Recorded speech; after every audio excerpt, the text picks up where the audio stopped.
All right, so to get started, I want to just do a quick recap of the first part of the blending assignment. So, for either my people that were gone yesterday, or if you just need a recap, I'm going to go through this whole process. Feel free to skip ahead if you're looking for just a certain brush or technique. But to go through and recap, first thing that you're going to do is you're going to go into Schoology. Under the materials, you're going to look for the blending assignment download. You're going to get that opened up. It's going to open up as a PDF. And then as that loads, you're going to hit the download button that's just right here. That's going to download to your File Explorer. And then once you see that process up at the top, you're going to go into Downloads. You'll grab that blending Photoshop document, double click it, and get it opened up into Photoshop. And then you're going to look for something that looks kind of like this when you get in. First thing we're going to do as you get into the document, we're going to make sure we have a couple things pulled up and make sure that we're in the right layer. So the layers themselves, you're going to be looking for the layer that says blend here. There's going to be two boxes. One is the space that you're drawing. The other is essentially a mask. So instead of drawing on like the white of the worksheet, you're just drawing in those spaces. So you'll click on this one at the left. That's more of those gray tones, not the one that's black and white. And then the other thing we're going to do before we get started is we're going to change a couple things in our workspace to make it a little bit easier to navigate. So other thing I'm going to do is I'm going to close this tab group that has the properties, adjustments, libraries for now. You can hit kind of the lines that are over here, close tab group. I can pull this down. I'm going to also, if you don't have your navigator open, you'll go up to Window, pull your navigator. I'm going to pull that just in between my layers and my color. And then the third thing I'm going to do is I'm going to change my color swatch. To do that, you're going to hit the three dot, the lines that are up here. It's going to give you all the options for different like color wheels and different ways to pull color. You can play around with these a bit as we get into this first project. But for today, we're going to look at just the grayscale slider since we're just working with the essentially grayscale of this worksheet. So I'm going to have just this part opened up here. So this should be about what you have when you are ready to go. And then to get started, the first thing we're going to do is right now you have these two tones. What we're going to do is we're actually going to increase that. So instead of having just those two, we have about 5 or so. So what you'll do is I would say just kind of grab a general brush from either like the drawing, painting box, inking box.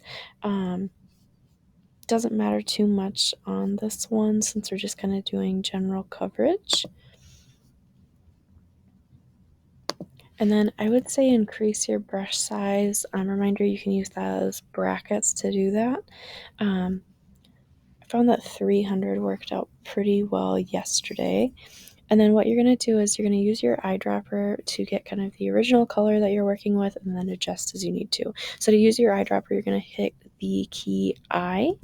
It's going to open up that eyedropper tool. You'll click the color that you want to reference. And then you'll notice that the value up here changes to 80. So what I'm going to do is I'm going to move this down to about 70 for my first application. I'm going to go back to my brush. Instead of using this menu over here, you can also just use the key B. And then what I'm going to do is I'm going to start to add in that value. And with this kind of set, I'm looking for about 5 values that I can reference. So then I'm just going to keep moving my that slider down, looking at kind of just getting those midtones in between those two shades. I'll go to 50.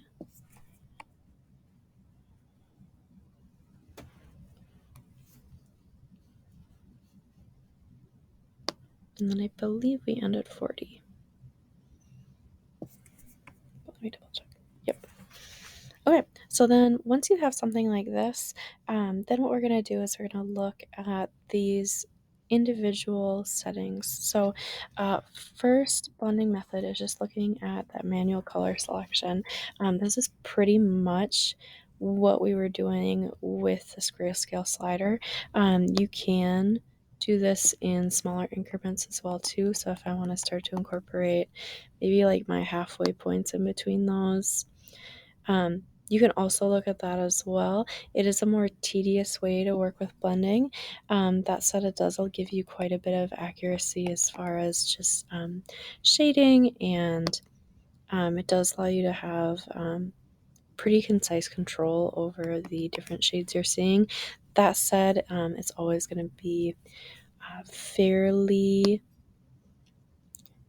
obvious as far as blending. It can be nice in some stylized senses, though, where you do kind of want that haloing effect. So that is an option that's available. You're welcome just to leave this as the 5 values too. It's kind of just looking at that base transition between those shades. And then the second one on here is the opacity. With this, you're going to either keep the brush tool that you have, or you can select a different one. What we're going to look at is we're going to change the opacity. The opacity is essentially how either light or dark the line is in reference to the background. So if it's at 100% opacity, it's going to be completely solid.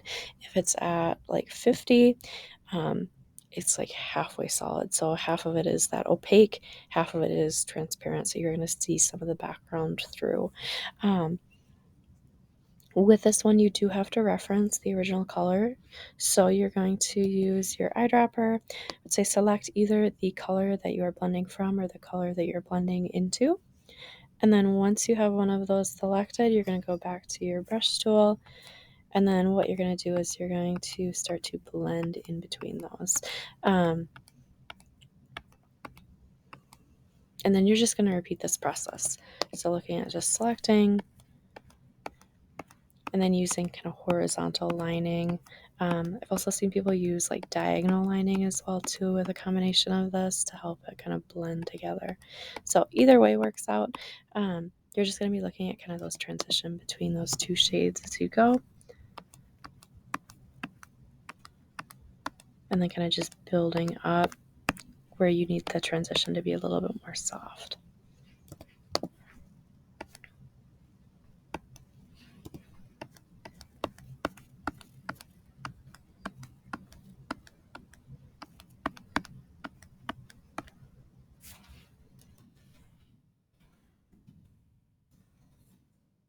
Okay, and then next one is going to be looking at pressure sensitivity and flow. I'm going to switch over my brush.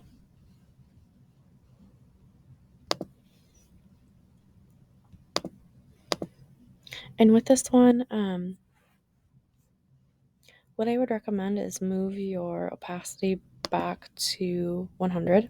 You can also play around with lowering that as well too in combination. You can create some nice effects. But for right now, just start off with 100. And then what you'll look at is you're going to hit the pressure sensitivity button that is right there. This is going to allow you to have that control over how much pressure you're applying and the relations of how either light or dark the lines appear. So it can be a nice one with blending because it does allow you to get kind of that nice soft transition between everything. It makes it pretty easy. So kind of same as last one, you're going to use your brush, your eyedropper to get that color. And then you're going to use kind of that horizontal lining to transition from one shade to the other.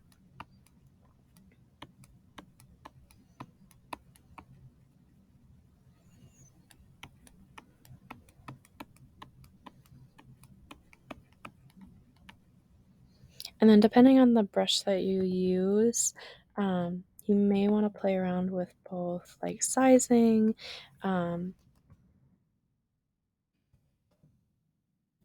the kind of method that you're using to apply your pressure. Usually for this one, I would say either using kind of that flicking horizontal or diagonal works out really well. Additionally, if that is not quite working for you, kind of like going with like small circles can be helpful too.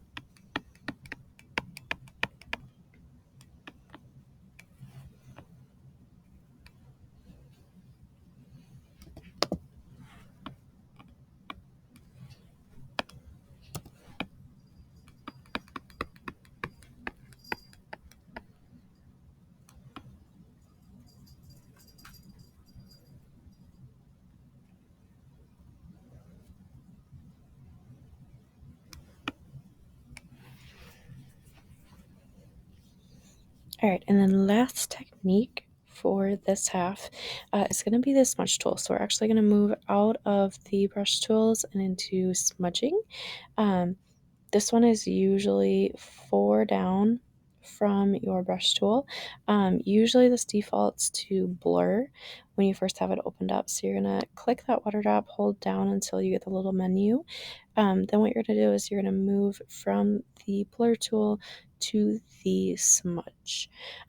This is going to just select a defaulted smudge. You can also go in and select those as well.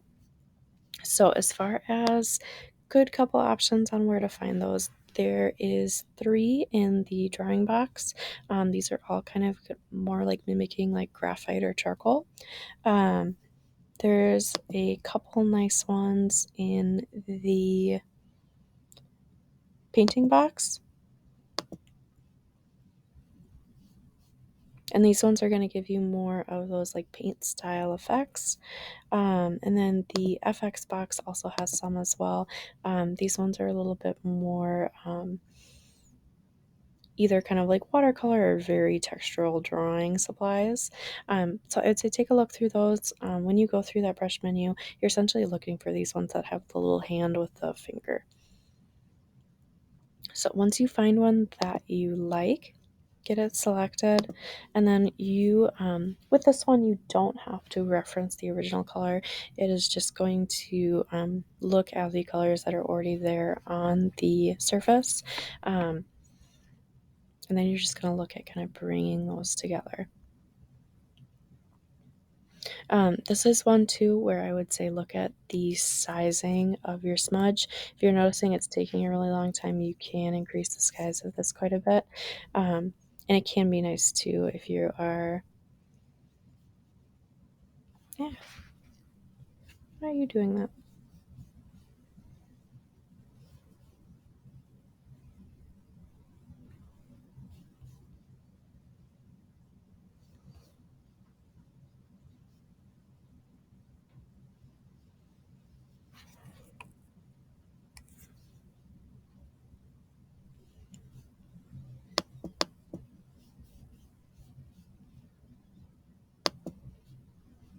You can increase the size of that. So, I have no idea what's happening there. I think it was just like, um, same as with the brushes, you can change the sizing. So if you're noticing it's taking a long time, just increase the size. Again, you can do that with the 2 bracket icons that are next to your P. Um, and that can make it a little bit faster. So instead of kind of referencing that smaller area, it does increase. One thing to keep in mind if you do have this really large, sometimes it is a lot that's processing, so it can be a little bit slower. So just keep that in mind. I would say probably cap it at about like that 300 or so.